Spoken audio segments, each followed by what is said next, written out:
So my first true introduction to local railroad history happened back in the summer of 2006. I was born in 1995, so I tried to ask my parents if I rode the local train at any point between when I was 1 year old and 3 years old. They don't have a recollection of that. I'm not sure if I did or not. But I did get to explore this railroad starting when I was about, I guess I would have been 11 years old, out at Eel Rock.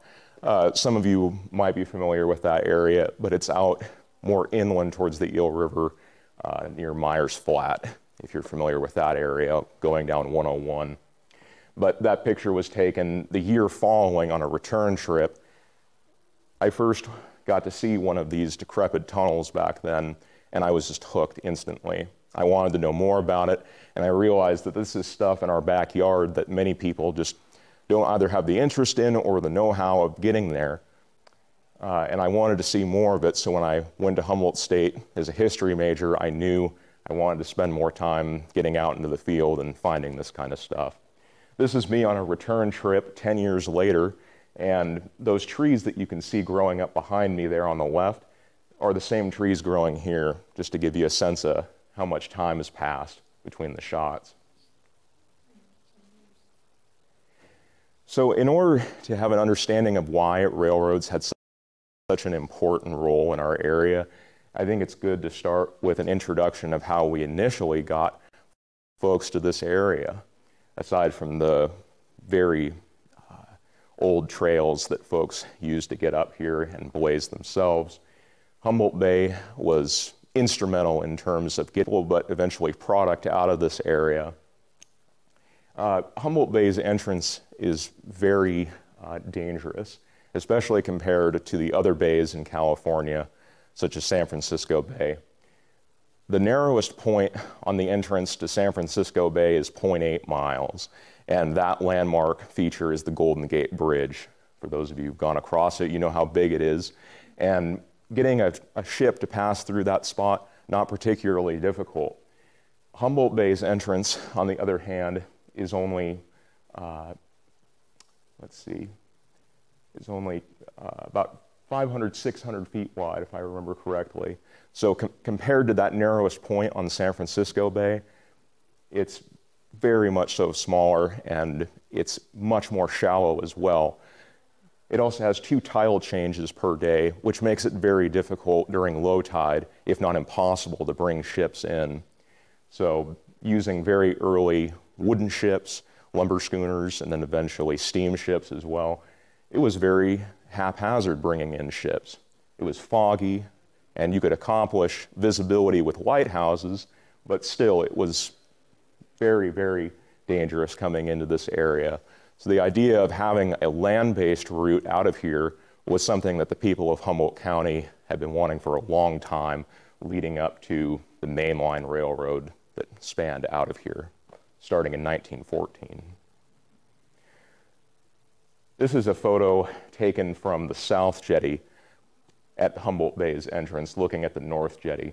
So my camera has a bit of a zoom, but the fact that you can actually see from end to end what the entrance is gives you an indication of just how small of an entrance it really is. And it's one of the reasons why our port hasn't been used to full capacity comparatively to places like San Francisco Bay. But these are just some of the worst disasters that happened at the mouth of Humboldt Bay specifically, with the exception of the Northerner.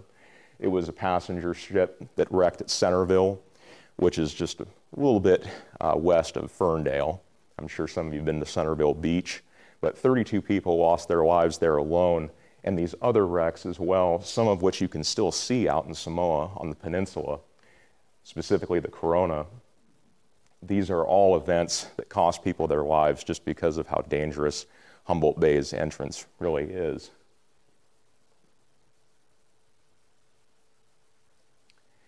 So the first real introduction of rail technology in this area didn't actually use steel rail like we know railroads today.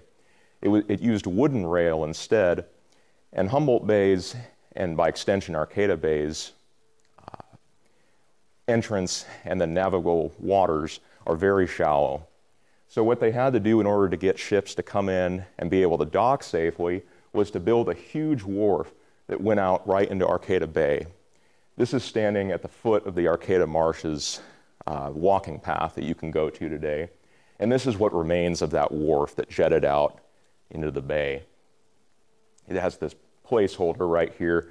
You can read up more and more of the history. But it did establish proof that this technology could work.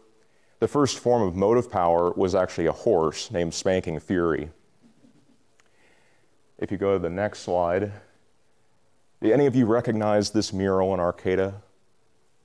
It's out of view now, but I grew up going to Jacoby Creek School 5 days a week, and I drove by this almost every single day, and I never knew what it actually was, but it's on an apartment building very close to the exit if you're headed towards Samoa. It's a mural of that very first railroad that existed, and that railroad was the oldest in Humboldt County, as that early wharf railroad got transformed into what became the Arcata and Mad River Railroad eventually. But if you go to the next slide, you can see that form of motive power that they used. It was just horse-drawn, and that likely is Spanking Fury. And they did have derailments here, but she would haul passengers, freight to awaiting schooners that would ship product out of the area. And this is just a pretty cool mural, I thought. So this is a better photo just to give you an idea of what I'm talking about as well, right there on Arcata Bay. So they would have had wooden rails that went across this wharf to these awaiting ships. Eventually, though, horsepower was replaced by the steel horse, and it was a narrow gauge railroad. For those of you unfamiliar, a standard gauge railroad is a normal railroad's width of the rail itself. Narrow gauge railroad is much smaller. It handles locomotives which are smaller in size, and it's also easier for them to take sharper turns. It's a lot cheaper too because it requires less steel and smaller equipment as well. But they ended up extending this railroad from the Arcata Bay's wharf, which used to be called Union, and they extended it all the way to Corbell, out near Blue Lake. And that got reincorporated as the Arcata and Mad River Railroad, which up until its closure was the oldest operating railroad in California's history. This is a map of that route. So you can see just how far it went out into the bay there, that orange line, went up and through Arcata to Corblex, which to many of you I'm sure would recognize it as Gentoli today. And then it extended to Glendale, Blue Lake, and then of course Corbell itself. I wanted to mention that railroad specifically because it is paramount that that was the first real use of rail technology in this area that would give way to an explosion of railroad growth. If you're trying to move one of these massive redwoods, you really need some serious power and equipment to do it. They figured out that railroads were the solution to that problem. So you see a ton of railroads coming in and being established, and not all of these were developed before the Northwestern Pacific Railroad, which if you look at the back of your map is the railroad that we'll get to eventually.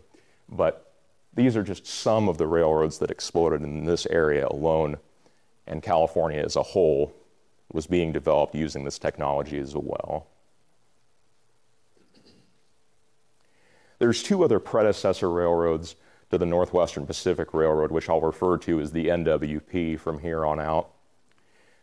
I want to talk about these two particular railroads because they ended up using pieces of infrastructure that would get incorporated into the greater NWP later on, and they still exist, and I highly recommend that you go check them out.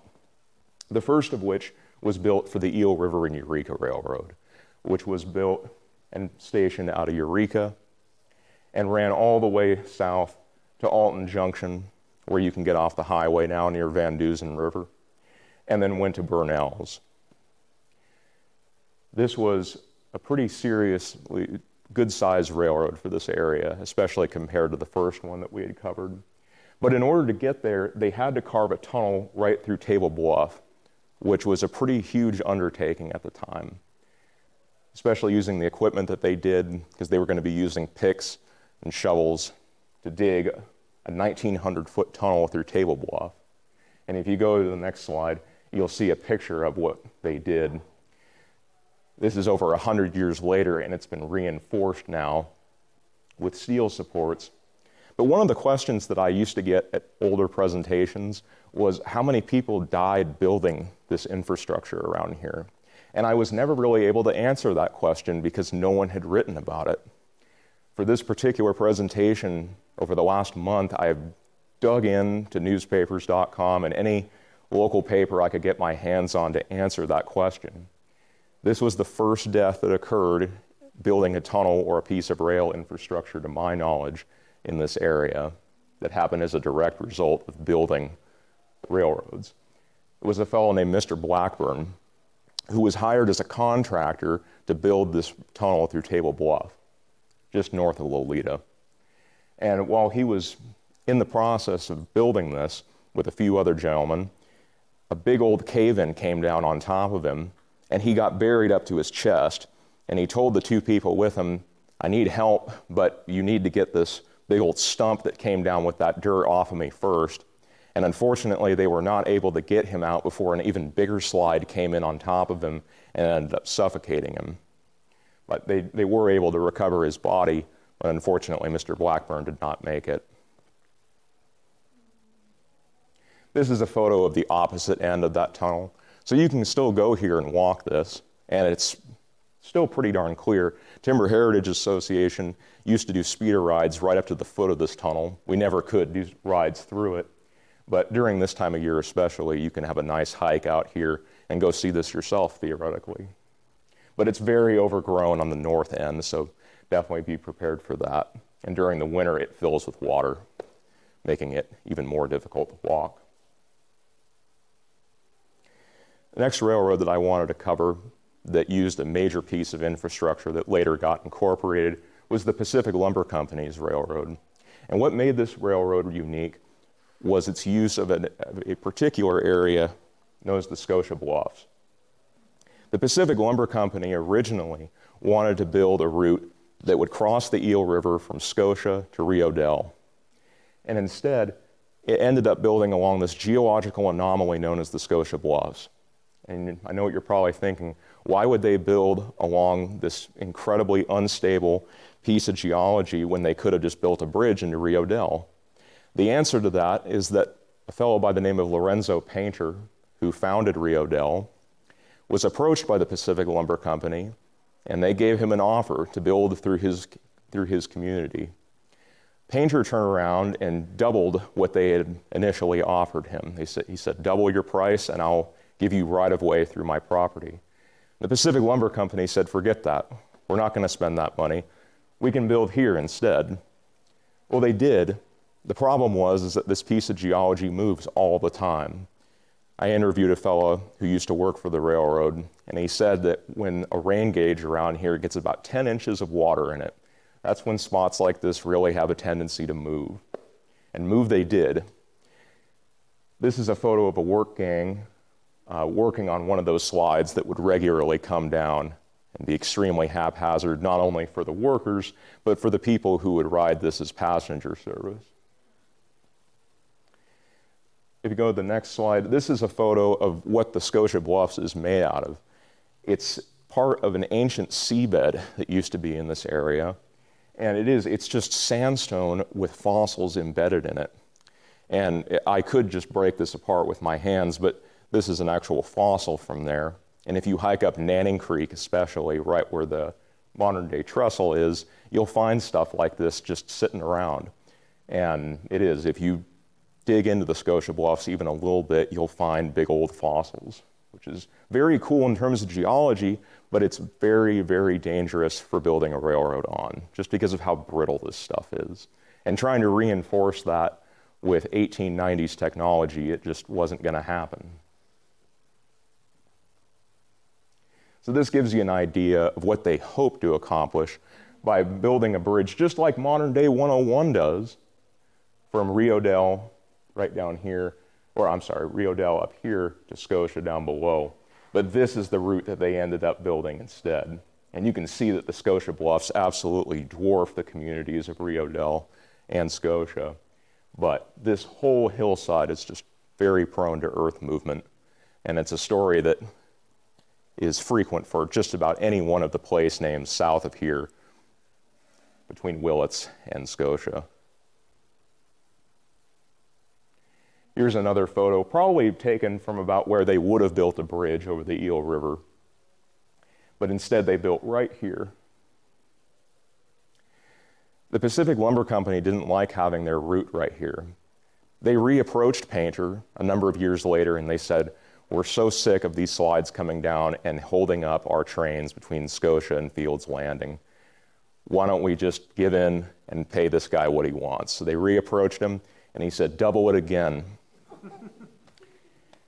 Well, they were like, well, we're not doing that. So we're going to keep the route that we've got. And Painter, and it was a big old problem too, because Painter eventually fell on hard financial times himself. And so it was not only bad news for the railroad route. If Painter would have just accepted the second offer, he probably would have been fine in terms of financial stability. But later in his life, at the age of 75, he hit a lawsuit that really drained his coffers, so to speak, and kept it so he became very depressed, and people in the town of Rio Dell became used to this idea of him approaching them and saying, I'm going to commit suicide today because I'm very tired of living this way. And people got so used to it that they didn't take him at his word anymore. But when he was 75 years of age, he actually did take his own life by walking into the Eel River just below Nanning Creek and drowned himself as a result. So it was bad news for Painter and it was bad news for the Pacific Lumber Company. This is a photo of that same area, more zoomed in, but this is the trestle that they ended up building right along Nanning Creek. And you can get more of an idea of its composition. And you can see how during the winter months especially, it's very prone to earth movement. This is a pretty interesting story. So, as I said before, it was not only haphazard for employees working on it, it was haphazard for those who were riding this for passenger service as well. A train was headed from Scotia to Fields Landing, and they were stopped because a landslide had just come down right in front of them. Well, this happened pretty frequently. So the Pacific Lumber Company figured out that they would keep a train at both ends of their right-of-way. So when this did happen, train could come down and meet them at the other side of that slide, and the passengers could get out, hike over the top of that slide, and get into the awaiting train. When they were doing this in this particular instance, as soon as that last passenger had gotten out and over the hump of this big old slide, an even bigger one came down and almost swept the train off the tracks, but it came down just a few feet away from where it was stopped and waiting for people to get on. So even from the earliest of days, it was just incredibly dangerous to have this railroad. Eventually, though, the Eel River and Eureka Railroad and a number of other railroads were bought out. Corporate giants Southern Pacific and Santa Fe, which I'm sure all of you have heard of, had their eye on Humboldt County and its untapped resource, which was the redwoods. Whoever could establish a lifeline to Humboldt County first was going to make money hand over fist. The only problem is whether we were building Highway 101, north or south, Highway 299, or Highway 36, none of them are particularly good options. And it's going to be very expensive, especially for a private company, to build a route into this area. But they did like the idea. Southern Pacific decided that the best course of action would be to buy predecessor railroads that would later be incorporated into the NWP, starting from San Francisco Bay and working their way up to Willits. And that's exactly what they did. Santa Fe, on the other hand, decided to get a linchpin move on Humboldt County itself by buying out a number of existing railroads in this area and reincorporating them into what was known as the San Francisco and Northwestern Railroad, which spanned from Arcata down to eventually Shively, When they purchased the Pacific Lumber Company's railroad, that was the one that existed the furthest south in Humboldt County at the time. But they would build additional mileage through the community of Eleanor, which is long gone, unfortunately, down to Camp 9, and then eventually to Shively. This is a photo of the Eureka Rail Yard as it looked under Santa Fe's administration. If I had more of a close-up picture for you, you would see the Eureka Depot there in the upper left-hand corner, and it has a big old Santa Fe emblem on it, which is pretty neat.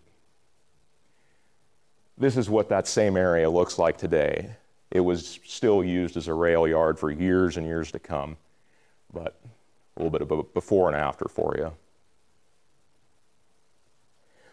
One of the things that they had to do as far as infrastructure went when building the add-on to the San Francisco and Northwestern was a massive trestle over Stitts Creek, which is between Shively and Scotia. Now, the trestle that they originally built was huge compared to this one. It was hundreds and hundreds of feet long. This one today is much smaller, but it's still the same height. So it gives you an idea of the kind of gap that they would have had to bridge for building around this area. And there's still huge old growth stumps up this creek, and this was just taken last year. The next obstacle that they had to tackle was getting to Shively itself. And they had to build through Shively Bluff, which was, just like Table Bluff, a tunnel that was going to be hundreds of feet long and built through stuff just like this. If you walk into one of these tunnels today, because some of them are still standing and accessible, you can feel little bits of sand raining down on your head as you're walking through. Try building a tunnel through that with 1900 era technology. Things were bound to go wrong eventually. This is a photo of my wonderful wife Maya standing on the inside of this tunnel, which was eventually reinforced with concrete. But at the time, it was just timbers holding it up and not a whole lot else. There was a death that occurred building this tunnel as well. It doesn't say specifically what caused it, but a worker was forced to go from Shively to the hospital in Eureka, which is almost a day's travel even at this point. So that's some ambulance service for you. If you have a problem in Shively, then you got to go all the way to Eureka. This guy was complaining of head pain, and it turned out that he got a cerebral hemorrhage. And if I had to guess, it was probably the result of him working with dynamite. Being in an enclosed area with explosions going off, it's bound to rock your head a little bit. And I think that's exactly what happened to him. Unfortunately, he did make the trip to Eureka, but he did succumb to his injuries later. The first time that I visited this tunnel, I knew it was curved just a little bit, so I didn't expect to see the light on the other side of it. But I walked in here with my buddy Sean Mitchell the first day that I went, and I would come back the second day. And the first day I went, we didn't go all the way through it. But when I went back the second day, I decided to see if I could get from one end to the other, and it's pitch black in here. The only thing that I have is a light source is my camera. So I'm taking pictures and looking at it to see what's in front of us. It turned out that that whole section on approach to that curve had caved in, and that's what you're seeing here. Unfortunately, 2 other laborers at the time of its construction were hurt during a dynamite blast as well. Not killed, but still injured. So these 2 corporate giants are just absolutely duking it out financially and economically with each other. And they're purchasing all these railroads, and Santa Fe is focusing on Humboldt, while Southern Pacific is focusing on the Bay Area and north. Eventually, though, they did sit down, and they were like, you know, this railroad is going to cost millions and millions of dollars to build. Why don't we just go into this as partners? One of the other questions that I've gotten in the past is, given the time frame, you would think that a motivating factor for this railroad would be the 1906 earthquake and fire that occurred in San Francisco. You were going to need tons and tons of lumber to rebuild that big, wonderful city. It turned out that these two had actually been talking well before that.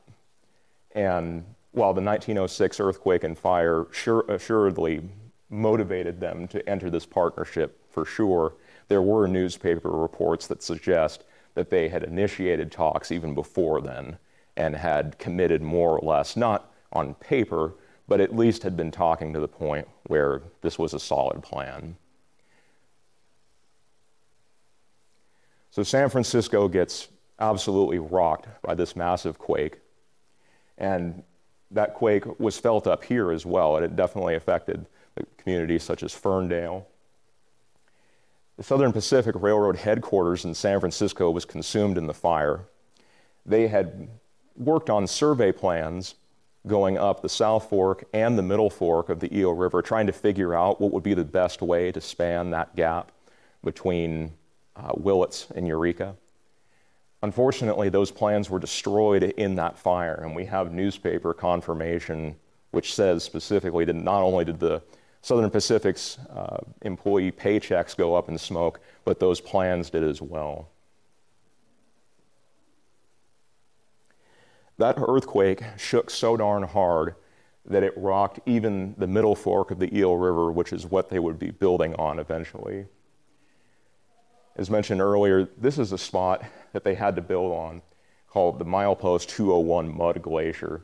It's a 600 feet wide berth of land that has a creek that runs right down the middle of it. When this gets saturated, it moves all the time. It would be a constant hazard, just like the Scotia Bluffs, right up until the railroad closed in 1998. But during the 1906 earthquake, it shook so hard that this whole massive piece of geology moved and actually dammed the Eel River from end to end. And we had on record that this occurred even before the railroad got built. So even with that in mind, they still thought that this was going to be a valid place to put a railroad to get to Humboldt County. This is what the Milepost 201 Mud Glacier looks like. The blue line representing where the rails are, and the red line outlining that 600 feet wide piece of blue clay that just, well, it's as hard as concrete when you walk on it during the summer. You can't even get really like chips of it out. But if it gets saturated, it moves. It becomes this ooze that moves its way down into the Eel River below. That geology existed all over the Middle Fork of the Eel River Canyon. And this is a photo taken near Bell Springs. Another question folks have asked me is how much sediment got dumped in the river comparatively before they built the railroad and after. If anything, the railroad stabilized it, with the exception of filling in creeks. Southern Pacific and Santa Fe wanted to avoid the cost of building bridges, so they would take this material and fill in certain creeks along the Middle Fork in order to bridge those gaps. But as far as the rest of the right-of-way went, they wanted to shore it up and make sure that all of this rock was not going to be moving into the river. One of the reasons why Humboldt Bay is so treacherous is because the Eel River carries the sediment to the mouth of Humboldt Bay and dumps it all right there. And that's why we have to dredge our bay every single year. Because during the winter months, rain comes down, sediment goes with it into the river, and it'll get carried out.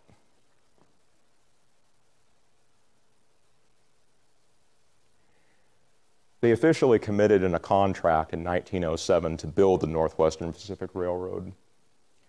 So the gap, so to speak, at this point is between Shively, where the San Francisco and Northwestern Railroad left off, and Willits, where Southern Pacific had unified a bunch of railroads together to reach that point.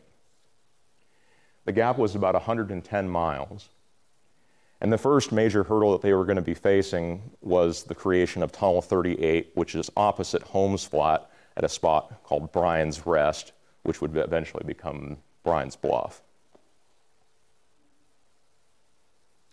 This is some fun footage that you'll see throughout the presentation. All of these were taken in 1914, but this tunnel, this is actual footage of the tunnel that I'll be talking about momentarily. as it looked in 1914. This is the inside of that same tunnel today. If you're wondering where all those big structural timbers are on either side and why all this lumber is scattered, it wasn't an earthquake that did this. This was actually somebody who got the bright idea to go in and steal all the huge redwood timbers that lined the inside of this. Really great idea when the tunnel itself is made out of sandstone. It's the only thing that's keeping it up. Even better idea to wander into it after the fact, like I did, and try and walk through this. But no deaths occurred with the building of this tunnel, fortunately, and its length was just over 1,000 feet. This is a photo of the outside of the piece of geology that they punched that tunnel through. If you look really close, you can see that there's that little spot there on the left-hand side. The crews were worried about standing water during the rainy season getting into the tunnel and flooding it. So what they would do is they built a drainage ditch on either side on the inside of the tunnel, and that would carry the water down into this drainage bore, which would expel it into the Eel River below. And it looks like it's small, but if you go to the next slide, you can see it's actually pretty big, and it's kind of almost a little tunnel in and of itself. It's not quite 6 feet tall, so even I have to get down a little bit and hike through here. But the last time that I went, a goose had made a little home out of these days, and there are its eggs there on the left-hand side. This is what it looked like as of this year. It's getting pretty overgrown at this point, and it's kind of hard to get to. They did just clear Bridge Creek, which is just south of it, which makes it very difficult to hike in from Larrabee to there. But if you have a kayak, you can still get to it. We'll go back to the previous slide here in a second just for comparison's sake, but this is what it looked like during its construction. So if you kind of flip back and forth between the two shots, you can see how, especially that left-hand side, resembles what it looks like now. And if you look close at the black gaping maw that they have there, you would think that this is just distortion from the camera shutter, but these are actually roots that are dangling from the ceiling, which I thought was kind of interesting. This is a photo from the opposite end of that tunnel during its construction. And there's an example of use of narrow gauge rail right there. That could not accommodate a full-size rail car, but light gauge, narrow gauge rail is super useful for building because you can bring it in with mules and horses, and that's exactly what they did. Here's another photo when they were getting closer to finishing up the work on that tunnel. At the same time, when they had started building from the north end of that big gap, another crew started just north of Willits, and the first tunnel down there that they had to build was Tunnel 11 at Outlet, which is right along Outlet Creek itself. This tunnel was built roughly at the same period as the one in the previous slides. Back on the north end of construction, they had to build a bridge over Larrabee Creek next. This is footage of what Larrabee Creek looked like in 1914 after they had clear-cut that whole area comparatively to what it looks like in 2020, and that's the exact same bridge that they built over 100 years later.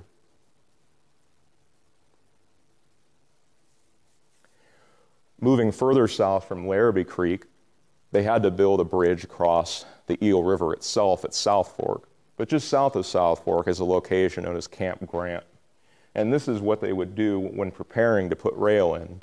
They would have the survey stakes in the ground, and they would flatten this whole area as best they could in order to get it level for the tracks later on. This is a postcard that's been colorized of Camp Grant. Very close to McCann, if that's more recognizable. The railroad camps, I have never seen a whole lot of pictures of them, but I believe that this is one. There is no infrastructure out in the areas that they were building at the time. So all they have are these very large tents. And I have not been able to pin down exactly how many of these camps littered the Eel River Canyon between Longvale and Shively, but I believe that there were upwards of 25 of them. And this is an example of one of those camps, likely near McCann, as it is Camp 1, Alder Point being about Camp 6. On the north end, they had a well-established railroad right up to the point on which they were going to be extending it. So they were able to use full-size locomotives for some of the construction on the north end. And they bought a locomotive that used to run on the Virginia and Truckee Railroad over in Nevada. And here is a photo of a number of men standing next to that locomotive during those initial years of construction. Sure. How'd they get it here? I believe that they brought it in via barge, probably through Humboldt Bay, I imagine, as there was no real, there were roads and there were automobiles that could drive them, but moving something like this on roads like that, it was just never going to happen. So they probably took the... At this particular location, they did have a railroad to bring it in once they had gotten to Humboldt Bay. So they were able to put it right on the tracks and take it to Larrabee area. But that's a good question, though, because we're going to be getting into how they transported other goods to areas where there were no railroads to bring in and make use of. During construction through this area, there was another death. Fellow was blasting using dynamite with a number of other folks. And they were trying to dynamite this rock outcrop. They set the fuse, and they thought that they had enough time to get away from it, and a few of them did. Unfortunately for the foreman, who was the last one in the line, he was caught in the blast and killed as a result. So yet another death in 1910. As mentioned earlier, right before Camp Grant, you have South Fork, or Dyerville, as it used to be called, nearby. And this is footage of the massive bridge that they had to build over the Eel River right there. And it's the same, well, these two spans are not the same as this bridge, but the two rusted out spans are the same bridge that are in this footage from 1914. Moving on, we get to the year of 1911. We're getting closer and closer to building through the middle fork of the Eel River Canyon. This is footage of Tunnel 37, which is very close to McCann. And when we pop out here, you can see that this particular area is just overwhelmed with redwood trees. This area is the backside of Avenue of the Giants today. And you can see that there are still redwoods, but even at this point, they were already logging this area. But it made for a spectacular ride back then through the redwoods. This is that same exact tunnel as it looked just a couple of years ago. It's very, very overgrown on approach to it, but that's what it looks like now. Moving further south from McCann, they had to punch through a number of other tunnels as well. Tunnel 34 at Eel Rock. Tunnel 35 at a location called Zook's Bluff, which is just south of Whitlow. And building from the south end, just north of Outlet, you had a tunnel which was punched through a bluff at Arnold. And another one very close to Longvale, following Outlet Creek still. And then moving further north from the south end, you had another tunnel which would be punched through at Tattoo, and another at Farley. And then finally one at Dos Rios as well.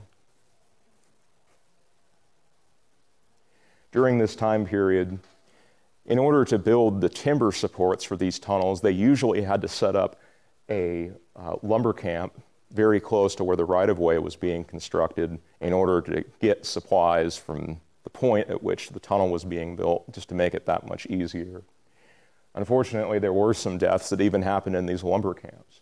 We don't know the name of this gentleman, but apparently he was Russian in origin, Many of the people that built this railroad were all immigrants, and they were of all types as well: Italians, Greeks, Russians, and possibly even Chinese, even though Humboldt County at this point had expelled Chinese from working in the area. But that didn't go for the fact that Mendocino County and Trinity County were both going to have this railroad as well, and Chinese labor was not barred from those areas. Another gentleman named Frank Silva was working with dynamite very close to Larrabee, and he was caught unaware, just like so many others before him, and he died as a result as well. Very close to McCann, you're working around these massive redwood trees, and this gentleman was actually killed by a falling redwood tree while he was working for one of the lumber camps in that area. This is the Bryan's Bluff Tunnel as it looked just a few years after it had opened. Gives you another idea of this moving geology. That same locomotive that we had a few slides back is the same one that's in this picture. Landslide came down, nearly swept the locomotive into the river below, and there were 5 men that were standing next to it at the time, all of which got swept right into the river. One of them was completely buried by the landslide even once he had reached river level, and the rest of them were able to be either saved or swam on their own to the opposite bank of the river. Unfortunately, he died as well. So getting into your question, how do you get supplies to where you need them to be in places like Alder Point and Fort Seward, which are further south? It turns out you hire a contractors named Klippel and McLean. They ended up building a number of barges that were going to be used to transport goods upriver, because there is no good trail at this point. There are no roads. So if you need to move stuff like dynamite, food, working equipment, it's all going to be going upriver. These two craft were known as the Poison Oak and the Poison Ivy. The Poison Oak was a paddle wheeler steamship, which was powered by a gasoline motor. The Poison Ivy was more crude, but it was powered by a steam donkey, and then it was just fixed right on top of the barge. And what they would do is they would have a slack line that they would run out, wrap it around a tree upriver, and then use the steam donkey to pull in that rope or chain that whatever they used to pull the boat upriver. Unfortunately, the Eel River is pretty hard to navigate with craft of this size, and these were pretty sizable pieces of equipment that they were using. And mishaps were abound. This is a photo of what the Poison Oak looked like after it had been abandoned eventually. Many people had memories of growing up in spots like McCann and Whitlow, Fort Seward, and seeing this boat headed upriver with supply very loud and disturbing of an otherwise very, very quiet area of Humboldt County. Eventually, though, it did get abandoned after a number of mishaps, which had it sink and then get re-raised. This is a photo of the Poison Ivy barge, and this is one of my favorite photos from Humboldt County's history. Not only did they have to move things such as dynamite, men, etc., they moved 2 dinky locomotives from Dyerville up the Eel River, dropped one of them off at Eel Rock, and sent the other one to Alder Point. And this is just a great shot because you can see the size comparison of the fellows who were at work moving these massive pieces of equipment on a barge headed upriver that was, I honestly cannot believe that they were able to pull this off. Meanwhile, on the south end, they're trying to get equipment further into the canyon in order to build. They had experienced the same kind of problems that they were upriver as well, but they wanted to build specifically from Island Mountain, which is not quite the halfway point, but it's a little bit south of what would be the halfway point of this gap. In order to get to Island Mountain at the time, though, you had to use very crude roads to get there. They established a base of operations in Ukiah and Sherwood, and they had teamsters like John Schneider here who would haul these stagecoaches filled with supplies on these very haphazard roads that were filled with big old rocks sitting in the middle of them, using horses, and they would haul them from point A to point B. They had to go over the top of what was known as Bell Springs Mountain at the time. The railroad is much lower in elevation than Bell Springs Mountain is, and during the winter months, Bell Springs gets snow, and they would have to stop the transport of goods during that time.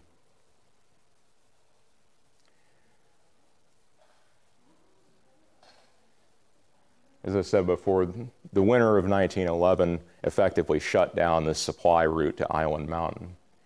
But Schneider here remembered hauling stuff from point A to point B out to Island Mountain. Eventually, though, they did build a wagon road right along what would become the railroad, and it made it so that they could work year-round. But that first year was very difficult for getting stuff from point A to point B. This is a wonderful shot. This is probably taken somewhere near McCann, based on the redwood trees on either side. But these are dump cars, and they're all filled with riffraff, which would have been blasted away to make this ground more level. You can just see that they're absolutely brimming with this sediment. The next tunnel that they would have had to experience was one that I did not expect them to have as much difficulty building as they did. I would have assumed that the tunnel at Island Mountain, which was a mile long, would have been the biggest headache. It turns out it was one that was very close to called the Filkins Tunnel. The problem with this tunnel was whenever you tried to build through it, when the dirt that they were punching through got oxygenated, it would expand and then collapse inward. So 3 contractors tried to build this tunnel, which was only a few hundred feet long. All of them went bankrupt building it because it cost so much money to try and punch through this wall of dirt, basically, and it would just continuously cave in on them to the point where they had a very difficult time getting it done. They did get it addressed, though. They figured out if you used concrete as the interior liner, instead of just timber supports, you could keep it up that way. But this tunnel was huge trouble for a couple of years, even after tunnels which were south of it were being bored. This is another one of the tunnels in that area, Tunnel 36 at Whitlow. Going back to the further reaches of the south end, they had to punch a tunnel through a bluff at Deer Lodge. And then another tunnel which gave the railroad a real run for its money at Woodman Creek. There's another tunnel that was built just north of this one, which was also very difficult to build. Tunnel 19 constantly had caving rock and a number of other problems building it. Unfortunately, a gentleman in 1912 was killed while working in the Fort Seward area as the railroad moved further south from Eel Rock. If you look close on that last shot, you can see one of the camps that are right along the Eel River there. This is a photo taken at Eel Rock. I believe that this rock outcrop would have been a tunnel at one point, but they ended up dynamiting it to the point where there was just this big chunk of it on one side, and that rock face is still standing out there today. Unfortunately, the railroad crews weren't the only ones susceptible to injury and death, as the teamsters who were hauling in supplies, many of them were killed as well, including Teamster Lawrence Lyon in 1912. This is footage of one of those little dinky locomotives that I had shown in that picture on the Poison Ivy. Here it is at work, trying to build that grade, filling those dump cars with all kinds of river riprap.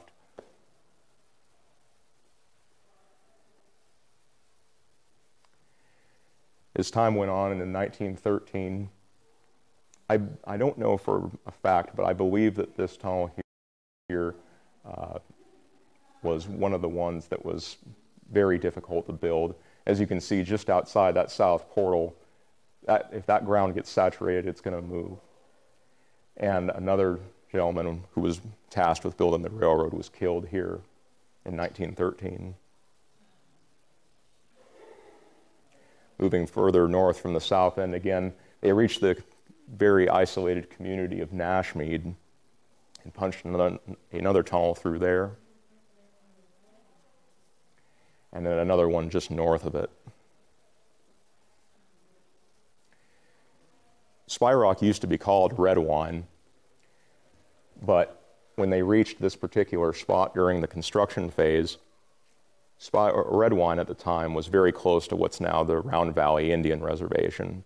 And they renamed it Spy Rock supposedly because on the opposite bank of this river, there's a big rock outcrop where apparently local Native American children would climb to the top and watch the railroad builders building on top of what they used to call home. And hence it was renamed Spy Rock. They built another tunnel just north of Spy Rock, Tunnel 23, which unfortunately I don't have a great picture of it for you, but that's the rock outcrop that they punched through. It's the smallest tunnel of them all on the route. And then reaching the community of Bell Springs, they made another one. But the big granddaddy of them all, the biggest tunnel that they had to build, specifically the Utah Construction Company was tasked with, was the tunnel at Island Mountain. They figured out that if they built through this huge rock outcrop, which isn't Island Mountain itself, Island Mountain is surrounded by Chemies Creek, Bell Springs Creek, and the Eel River itself, and that's why it's called Island Mountain, because there's only a very small section which doesn't completely surrounded by water. But here at Island Mountain, they would have to span over the Eel River for the second time, like they did at South Fork, and punch through this massive piece of geology. I like to talk about this tunnel because it's got a few interesting stories. It ended up, they needed 750,000 pounds of dynamite to build this. It took them 3 years. A lot of these tunnels, it usually took about 8 months to a year. This one in particular, they wanted to get started on in the early months of construction, but they had a number of obstacles first. On the north end of that tunnel, the ground was relatively level, and you could establish a camp there theoretically. But they ended up building a bridge from where they would be building to the opposite bank of the river where the camp was established. They also put in an on-site sawmill in order to make the timbers which would eventually be holding up this tunnel.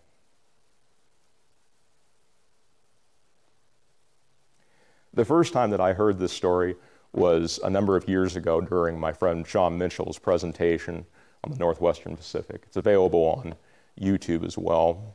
I highly recommend it. But in his presentation, he noted that there were apparently 17 men who were killed building this tunnel. And the only person who wrote about it was the fellow that I mentioned earlier, who was named John Schneider, who was a teamster. He would haul dynamite to this area. And apparently he showed up one day and was told 17 people were killed. Apparently a cap hung fire. They were dynamiting the inside of it, and they were supposed to have a counter who would count the number of blasts for each stick of dynamite they would jam into the tunnel and wait to detonate. Somebody miscounted and sent the workers back in, and then it went off in their face. Unfortunately, we don't have any other sources to confirm this story. I have searched high and low trying to figure out whether or not this happened. John Schneider wrote this account well after he had retired and moved out of this area. And if it did happen and if it did kill these 17 men, it would be one of the worst industrial accidents that has occurred in Northern California. Less people died building the Golden Gate Bridge than supposedly were killed during this event.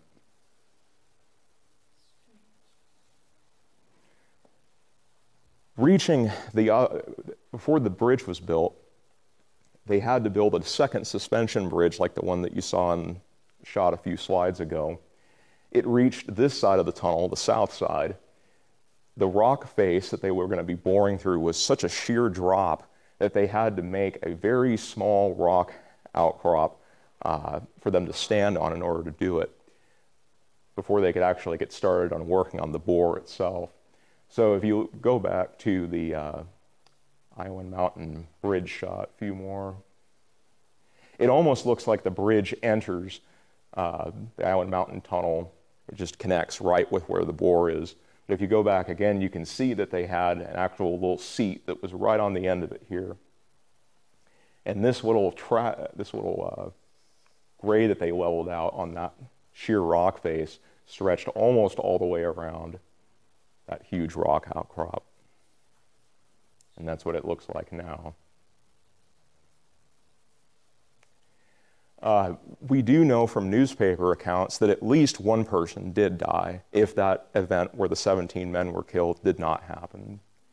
A man by the name of Joe Crystal, who was trying to dump a dump car filled with river rock into the river below and was unfortunately crushed by it. This is a photo of the north end of the same tunnel. This is what it looked like approximately 1920, but they did eventually span the Eel River here with a bridge. More footage of the construction in that area. They brought in these massive steam shovels eventually, but when they had just those wagon roads, all they had to build that tunnel at Island Mountain were pickaxes. So even though they had access to technology like this, which would have made it significantly easier, this area was so isolated that they had to rely on older techniques in order to get the job done. The Eel River itself claimed a number of lives during this period. One gentleman who'd been working on the railroad went for a swim in the river and drowned as a result during 1913, very close to Deer Lodge. Another man who was working near Fort Seward was killed as well during the same year. This is a wonderful photo. I found this on eBay one day, ended up buying it. It's a real photo postcard from 1913 during the construction era. On the back of this postcard, if you go to the next slide, you can see that a fellow wrote on the back of it, and it turns out that it's one of the guys who was working on this particular steam shovel in 1913. The folks on the front of the postcard were the day shift. They had these guys working 24 hours in shifts. But Frank O'Neill, the fellow who wrote on the back of this, was part of night shift. And during the construction, slide came down and he lost his leg as a result of that slide. And when I was searching for sources, I found, and I didn't know for sure if Frank O'Neill even existed, but searching through the newspapers, I did find an article about him losing his leg during this slide. So this is his actual handwriting from 1913. And it's been traveling all this time to get here.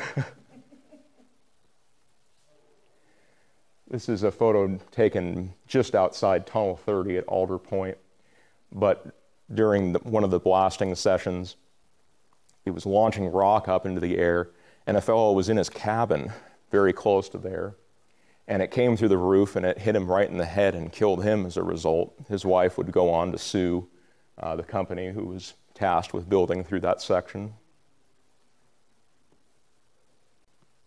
This is a pretty fun newspaper edition showing how Humboldt County was industrializing and becoming a more modern society as a result. Like, this is progress, even though we're going to be tapping into old growth. In addition to the volatile nature of the geology of that Eel River Canyon, it's also very susceptible to flooding. And they knew this when they started the construction, but they decided to keep the route anyway. But in 1913, Southern Pacific and Santa Fe found out just how poor of a decision they had made choosing this particular route. They were hoping to have the railroad open by 1913, but with all the slides and frequent flooding, it wasn't going to happen.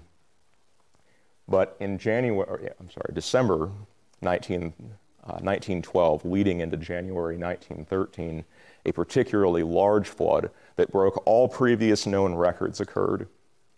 And that flood absolutely decimated the construction route between Dos Rios and Island Mountain. This is a photo of what it looked like just after that flood of 1913. So you can see the waters rose so high, it stripped away the right-of-way that they were working on, just barely leaving intact the embankment that they had built. Another photo from further upriver, just absolutely carved a path of destruction through this area. If I would have been standing here in 1913, this would have been the photo that made me really question whether or not this railroad would last. This is a bridge at Cane Rock that was under construction at the time. That is sediment at the top of those piers where the steel bridge was going to eventually be spanned.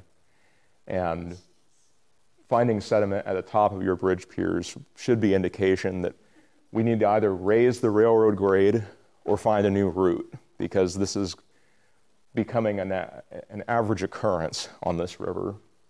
But they kept it anyway. And at Island Mountain, the bridge at this point hadn't quite been built. The tunnel had been bored and was completed. Mercer Fraser, which is still a company in this area, had built the supports at Island Mountain for the bridge. Unfortunately, during that flood, the waters got so high that it pushed over one of the supports, and they had to start from scratch. This is a photo just opposite of Spy Rock, showing how that rain just makes this whole area move like crazy. Post-1913 flood, they really were noticing just how much money this route was costing. The president of Santa Fe had to write an open letter to the people of Humboldt County saying, we're still going to build here, but this is becoming prohibitively expensive. It's taken many more years than we expected it to build this route. So we're going to hire a lot more people, and we're going to get this done as fast as possible. So they ended up hiring 1,000 more men. A fella named Freeman, who has taken a number of famous local photographs in this area, decided to start from where the construction began in Longvale and hike north all the way through the canyon to Fort Seward, interviewing people as he went. And his interview provided some of the best primary source material that you could have asked for as far as the construction process was. But he snapped this photo at Island Mountain, and this was shortly after Mercer Fraser had begun rebuilding that pier that had gotten washed out in 1913. And in this photo here also illustrates just how wide of a cut that they had to make in order to start boring this tunnel. On the left there's the portal on the right side, and it was just a very narrow ledge of about 2 or 3 feet that you would have been walking on. But they kept building, and the year became 1914. They were very close to getting it done. They still had a number of tunnels to build, but they had eventually reached Fort Seward, and they were done with the Island Mountain Tunnel, which was, on paper, the most troublesome piece of infrastructure for them to build.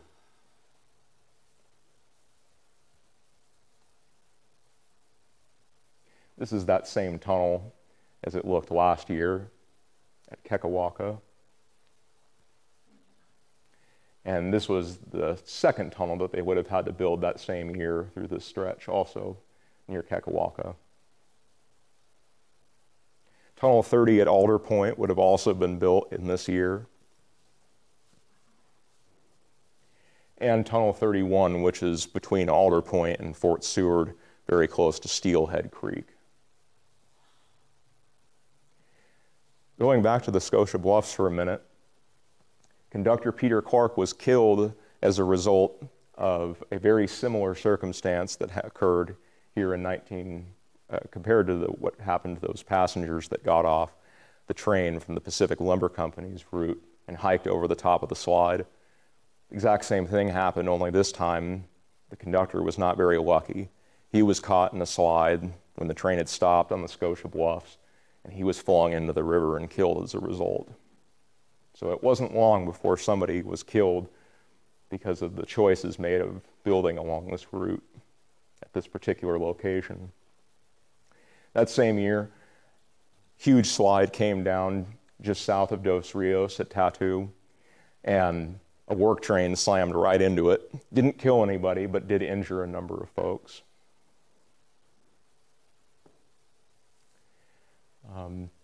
Another laborer, Frank Forich, was working on Tunnel 19, which is just, or would have been just north of Tunnel 18, photographed here. But a cave-in occurred and crushed him against the wheels of a flat car and killed him as well. The very last bridge that they would have built was at Cane Rock. A man by the name of J.C. Dalton was tasked with working on this particular bridge. He unfortunately fell from this very same bridge. It's the same one that existed back then. And he was killed in 1914 as well. Further north of Alder Point, there's this location known as Brock Creek, where they built one of the largest trestles of the whole route, which is still standing, the largest being at Mud Creek, just north of there. But a fellow died in the neighborhood of this area as well in 1914. In 1914, when they were really trying to advertise Humboldt County as a wonderful place to move, it was going to be this big, bustling metropolis now that we would have a surefire way of getting in and out of the area. They advertised Fort Seward as the, quote, coming metropolis of Humboldt County. And I don't know how many of you have been to Fort Seward, but I wouldn't call it a metropolis. But it was considered to be a model town for things such as dairying and also growing fruit, raising cattle, etc. And it had the potential for use as a lumber mill industry as well. Fort Seward had its own depot as well. And this depot was built in 1914, just before the railroad opened. Here's a photo of it from that same newspaper article on Fort Seward. Before the railroad was completely connected between Willits and Eureka, they did do an excursion train to Fort Seward, just as, I don't know if it was directly connected with trying to motivate people to move there, but I think it was more of a coming attractions event for people in the county that wanted to see places that they had never been before, namely Fort Seward, coming south from Eureka. In Fort Seward, they had this beautiful hotel built, thinking that once the railroad was going to be opened, they were going to have tons and tons of tourists moving through the area, and they built this marvelous hotel. The surrounding walls and the chimney, I believe, built with the rock from the aggregate from the Eel River. This is footage of the Island Mountain Bridge and tunnel right after it was completed in 1914.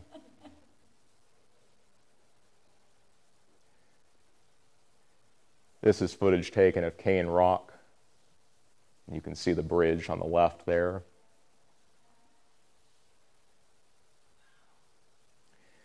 So they eventually did complete the construction of the railroad in 1914, and they started advertising this great excursion that you could take from the San Francisco area north to Eureka. And this is one of the pamphlets that would have been handed out as an advertisement at that point, featuring beautiful pictures of the redwoods. This is another little coming attractions promotional piece that they handed out to try and encourage people to take a ride on this brand new railroad.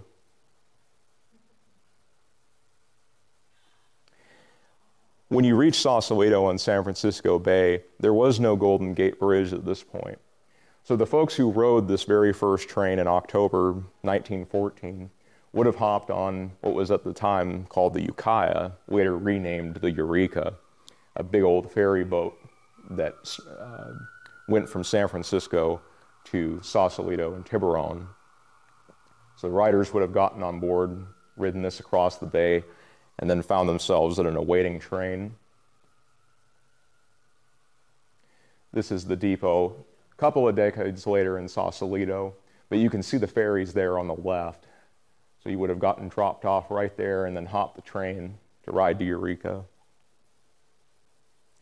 This is footage taken at Cane Rock of this very first excursion train that would make its way from San Francisco area to Eureka.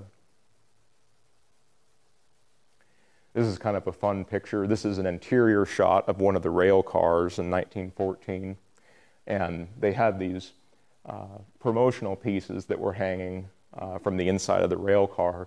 The Blue Lake Museum actually has one of these, and I have photoshopped it in just to give a little bit of color for this black and white photo.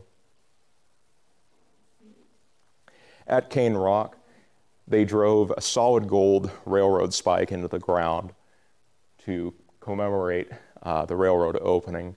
Of course, they did take it right back out of the ground as soon as they put it in, but a number of years ago, I had the opportunity to see it here at the Clark Museum for the 100-year anniversary of the railroad. Here's a before and after of the same spot at Cane Rock. Another one, very fitting that the location of where these folks were standing is now covered by a landslide. Oh, no. Speaking of landslides again, the very first train that headed up north was delayed by a landslide. The train was supposed to make pretty good time and reach Eureka by the late evening. Unfortunately, it didn't make it until about 2 a.m. because there was a massive slide that came down near Sonoma Creek, just south of McCann, very close to Whitlow. There are varying conflicting sources as to how this slide occurred. When the construction phase was completed, they did lay off a whole lot of people, and I think that a couple of them, being very disgruntled, may have caused the slide in some capacity. This was a flag that was flown in Eureka when that train eventually did roll in at 2 in the morning on October 24th, 1914. They had to stage this because this train was supposed to get in the evening, but during the daytime they did film the train rolling through.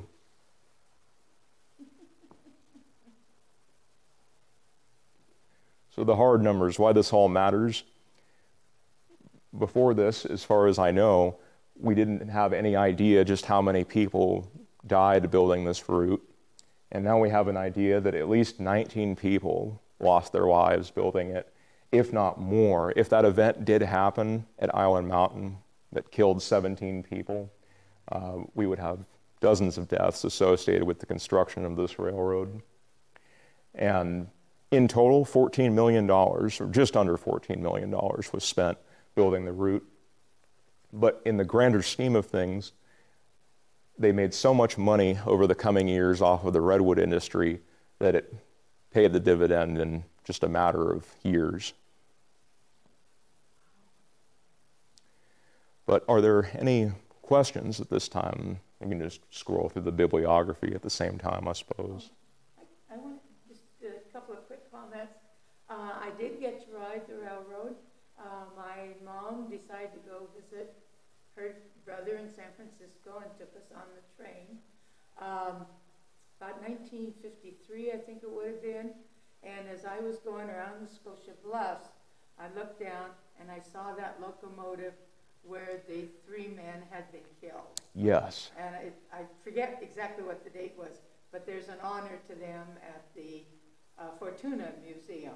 Yes, there is. And I'll never forget that. That's incredible. The other thing I complain about is we were into the dark somewhere past Lolita, well, past Scotia, and I didn't get to see all those neat tunnels because we rode most of it at night and then got to Sausalito, got on the bus, because this is the bridge had been built by then. Yes. And went to see my aunt and uncle. That's fantastic. And the other thing I got to do, because I spent summers at my aunt's at the boat landing at King Salmon, and I'd sit in the window and count the cars going by, and this would have been in the late 50s, and I could count up to 100.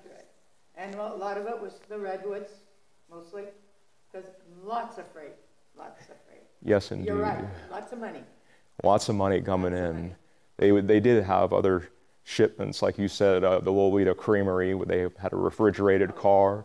They would bring gas up here in tanker cars, but you're right, the predominant shipping was definitely the redwood industry. Well, thank you so much for sharing that. That's wonderful. Yes? What year would the last train gone through? The very last train to roll out of Eureka left in February 1998. And it's actually still sitting out at Island Mountain. There's a little interesting story behind that. Engineer Nick Mitchell was headed out in a storm event, the El Nino storm event of that year. And at that point, they were in the thick of winter, and the rain was coming down extremely hard. They made it as far south as Island Mountain. They had just picked up about $500,000 worth of timber at Scotia at the Pacific Lumber Company's mill. And when they got to Island Mountain, they were radioed from the dispatch center in Eureka. And they said, you need to drop that train and get back to Eureka as fast as you can because the railroad south of you is washed out. And we don't think that the railroad north of you is going to hold on for much longer before you're stranded out there. So they did. They dropped that whole train worth of lumber out there and then made their way north. They did not get hurt. Nobody was killed, but that last train was stranded there, and they never acquired the funding needed to fix the railroad since. They did take trucks in, and they trucked out that $500,000 worth of timber. But those train cars are still sitting out there to this day. Oh, I just throw in one more. A fellow named Arden Scott, I don't know if you've heard of him. He was at the first dedication, 1914. Yes. I think he was a 5-year-old. He was at the second one for the 50th, and he was at the 75th. Yes, Linford Bud Scott. I really wish I could have gotten to meet him, yes. He has a wonderful book called Looking Back at 100 Years, which I highly recommend. It's one of the sources that I've used for this presentation, but he got to see so much of it, and he's one of the few people that really wrote down what he saw as a kid living in those railroad camps that I had been talking about in the beginning of the presentation. And he's got some wonderful stories. Yes? How about the last passenger? Last passenger train was phased out with Amtrak. They did have full-size commuter service, full-size trains that were rolling between Eureka and San Francisco. Eventually, they consolidated it down into a single motorized coach called the Bud Car. And you could really get going in that thing. You could hit a whopping 30, 40 miles an hour on some of these curves where you'd eventually only be able to go to 5 to 10 miles an hour. But with the creation of Amtrak and the elimination of private rail service, they ended up getting rid of the Bud Car at that point. So what year was that? Let's see, that would have been 1971, I believe.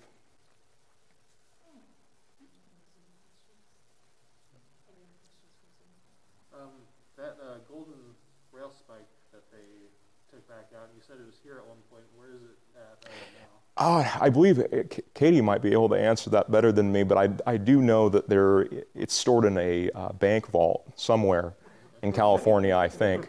But it's kind of unfortunate that people don't get to see it more frequently. Yes. What do you know about the footage shot, the movie footage? Specifically, who shot the footage or why it was done? Yeah. I don't know exactly who took the footage, unfortunately, but yes, probably. It was either that or probably it was another promotional piece that would have gotten played probably in Eureka or San Francisco, just as an advertisement of the development of this major new transit system that was being built. All right. Well, thank you everyone for attending and for your great questions. Where's the spike? Where's the spike?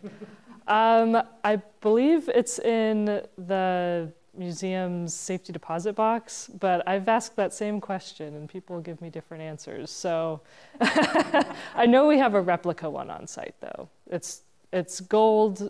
Well, it's not solid gold, but it's like gold plated. Yeah. So we have that one on site. But yeah, all right. So thank you, everyone. Josh might be around for a little bit if you have any other questions that come up. Be sure to check out the Lentell map. It denotes much of this rail line on there. And yeah, thanks again. Thank you so much for turning out. I really appreciate it.